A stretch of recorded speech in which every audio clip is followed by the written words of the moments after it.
حد تو یہ ہے کہ ہمارے ملک میں تعلیم کی وزارت تو موجود ہے، لیکن وہ پرائیویٹ تعلیمی اداروں سے نیگوشیٹ کرنے میں ہی پوری ہے، کیونکہ شاید انہیں وہاں سے بہت بڑا بھتہ ملتا ہے۔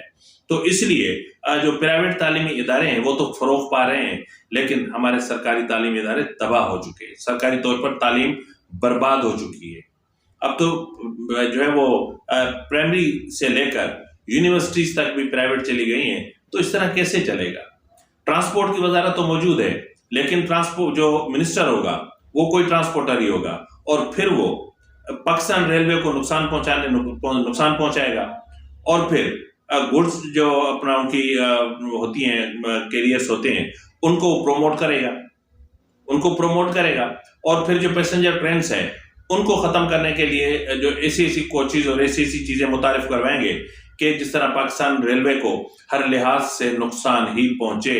ناظرین، ہمارے ملک میں صحت کی وزارت تو موجود ہے، لیکن پرائیویٹ ہاسپٹلز ترقی کر رہی ہیں اور سرکاری ہاسپٹلز دھول اڑ رہی ہے۔ یہی حالت ہر وزارت میں موجود ہے، ہر محکمے میں موجود ہے، لیکن اس کی طرف کوئی توجہ نہیں دیتا۔ تعلیمی ادارے ہیں کہ کاپی کلچر کے بھینٹ چڑھے ہوئے ہیں، نوجوان ہیں کہ روزگار نہیں ہے، اور روزگار ہے تو تنخواہیں اتنی کم ہیں کہ ان میں ان کا گزارا نہیں ہوتا۔ تو بہرحال چیف آف آرمی اسٹاف سے جب بات کی گئی ایران کے حوالے سے، تو انہوں نے دو ٹوک الفاظ میں کہا کہ ایران ہمارا برادر اسلامی ملک ہے، اس کے ساتھ بہت اچھے پرانے جو ہے وہ تاریخی مراسم رہے ہیں، لیکن اگر کوئی یہ سمجھتا ہے کہ ہمیں وہ دیوار سے لگا لے گا اور ہمیں کوئی ایسا ویسا ملک سمجھ کر ہم پہ حملہ کر دے گا، یلغار کر دے گا، تو یہ ان کی بھول ہے۔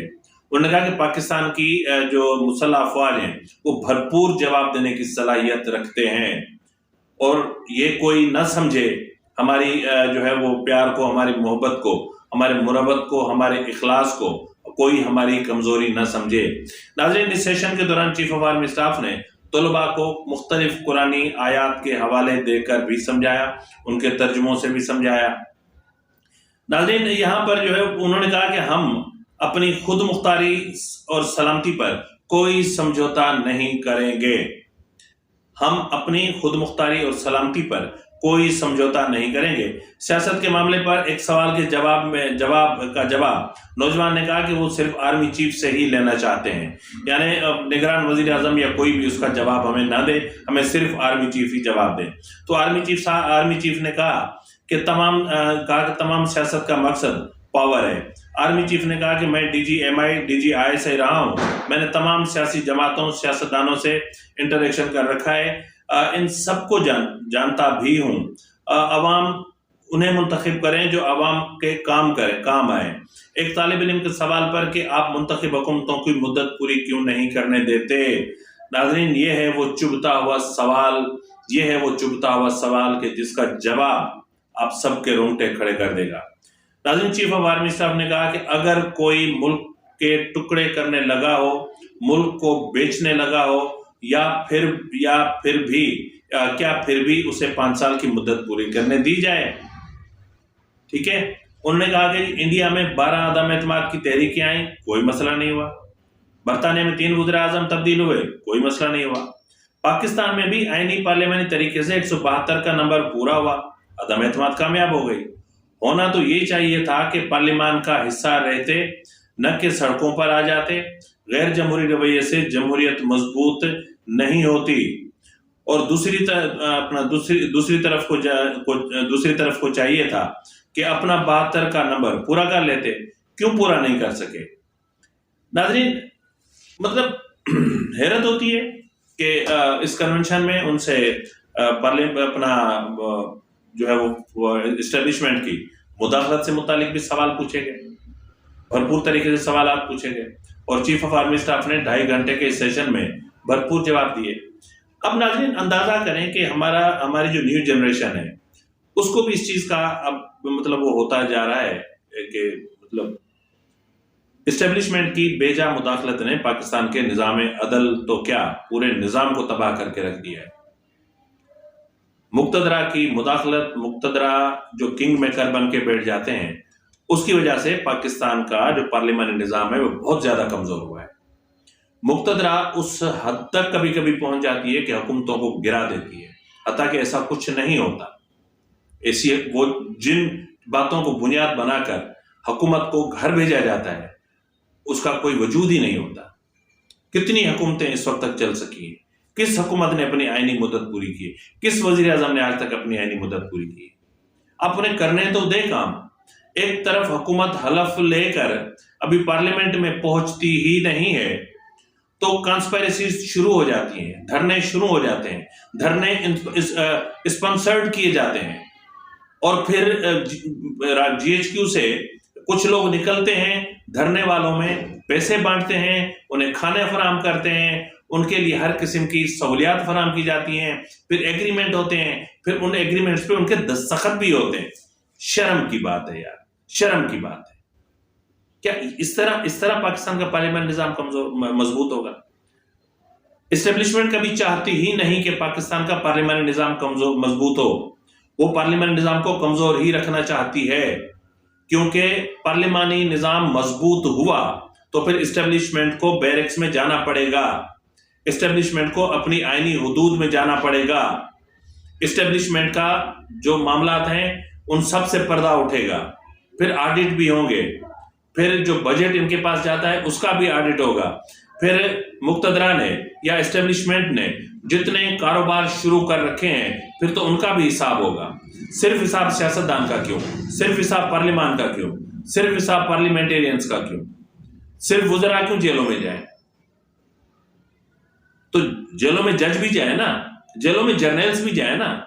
کیوں جنرل فیض حمید کی اس وقت تک پشت پناہی کی جا رہی ہے؟ کیوں؟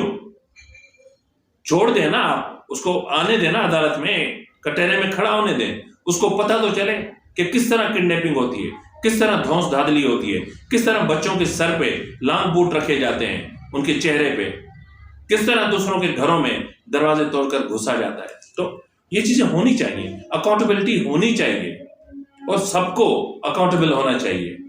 تو خیر دیکھتے ہیں چیف آف آرمی اسٹاف کا کہنا.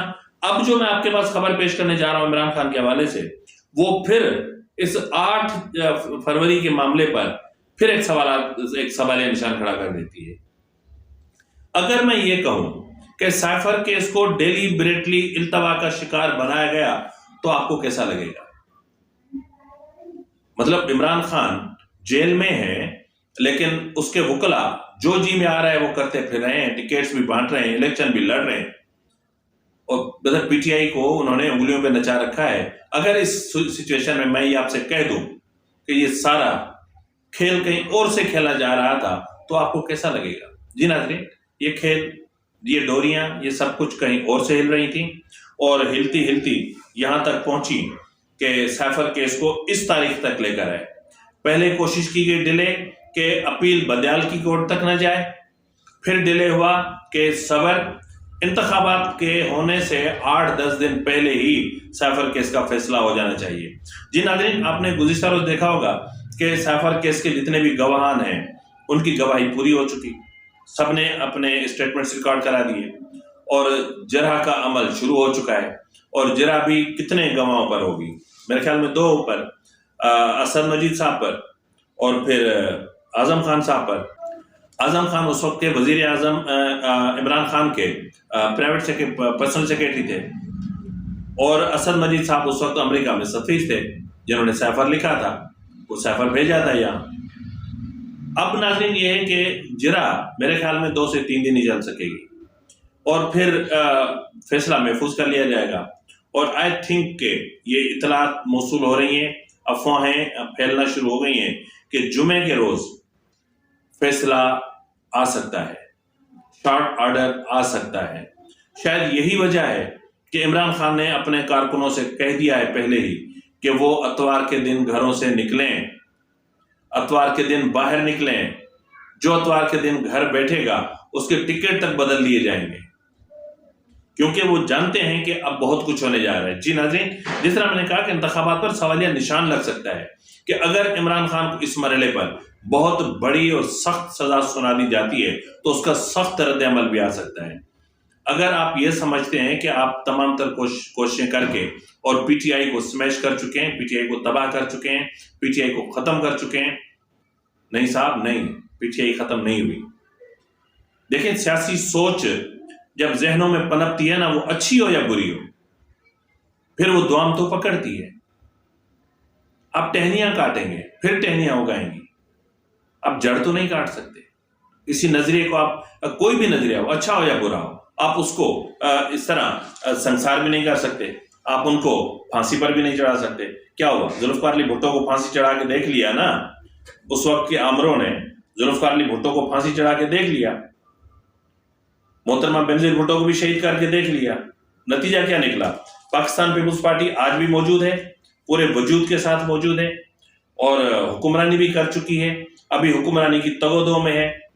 وہ الگ مسئلہ ہے کہ اس وقت جو کیسز کی اپنا ساری کرپشن کی چادر ہے وہ بہت زیادہ ان کے اوپر آ چکی ہے، اور دیکھتے ہیں آگے کیا ہوتا ہے. تو سائفر کیس میں یہ توقع ظاہر کی جا رہی ہے کہ جمعے کے روز بہت کچھ ہو سکتا ہے، آرڈر آ سکتا ہے، شارٹ آرڈر آ سکتا ہے. عمران خان کو یا تو سزائے موت ہو سکتی ہے یا عمر قید کی سزا ہو سکتی ہے، اور ان دونوں صورتوں میں وہ ظاہر ہے کہ ری ایکشن آئے گا، اور اس ری ایکشن کو روکنے کے لیے ضلعی سطح پر انتظامیہ کو ہدایات جاری کر دی گئی ہیں، اور انہوں نے بھی تیاری شروع کر دی ہے.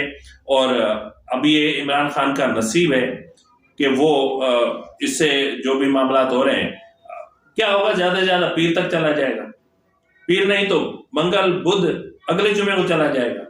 فیصلہ تو صاحب آنا ہے، فیصلہ جنوری میں ہی آنا ہے، کیونکہ انتخابات فروری میں ہے. فیصلہ جنوری میں ہی آنا ہے، اس لیے آنا ہے کہ اگر کوئی گیم آخری مراحل میں کی جائے تو اس کا جواز بنا دیا جائے. معذرت کے ساتھ جو ویڈیو کلپس میں دیکھ چکا ہوں، جو حقائق میں دیکھ چکا ہوں، جن چیزوں کو میں نے دیکھا ہے، بھلے آپ ساری دنیا اس کو نظر انداز کرے، پر میں نظر انداز نہیں کر سکتا کہ 9 مئی ہوا نہیں تھا، کروایا گیا تھا. 9 مئی میں جو فورسز تھیں وہ سب کو پتا ہے کہ ان کی گاڑیوں میں لوگ اترے، یہ سب جانتے ہیں، سب کو پتا ہے. تو اب کیا ہوگا؟ پھر ایک 9 مئی جو 8 فروری کو ہونی تھی وہ اب ہو جائے گی. پھر کیا ہوگا؟ الیکشن ملتوی ہو جائیں گے، خون خرابہ ہوگا، گرفتاریاں ہوں گی، دنگے فساد. ان دنگوں کے، ان فسادوں کے بیچ میں اگر آپ الیکشن کرواتے ہیں تو الیکشن کے دن ووٹر کتنا جو ہے وہ غصے میں ہوگا، ووٹر، پی ٹی آئی کا ووٹر کتنا تیش میں ہوگا. تو وہ کیا کر سکتا ہے؟ جو وہی کر سکتا ہے جو آپ چاہتے ہیں. تو بہرحال اگر chief of army staff general Syed Asim Munir صاحب سمجھتے ہیں کہ انتخابات 8 کو ہونے چاہیے، تو پھر میرے خیال میں یہ لگی لپٹی بات نہیں کرتا کہ اس ملک میں اصل حکومت اسٹیبلشمنٹ کی ہے، اصل حکومت مقتدرہ کی ہے. تو مقتدرہ کو، اسٹیبلشمنٹ کو چاہیے، اصل حکمرانوں کو چاہیے کہ وہ عدالت کے اس فیصلے کو انتخابات کے بعد تک مؤخر کر دیں. اور اگر یہ خود چاہتے ہیں کہ الیکشن جو ہے وہ مؤخر ہوں تو پھر آپ فیصلہ کروا دیجیے گا، تو جو ہوگا سامنے ہوگا.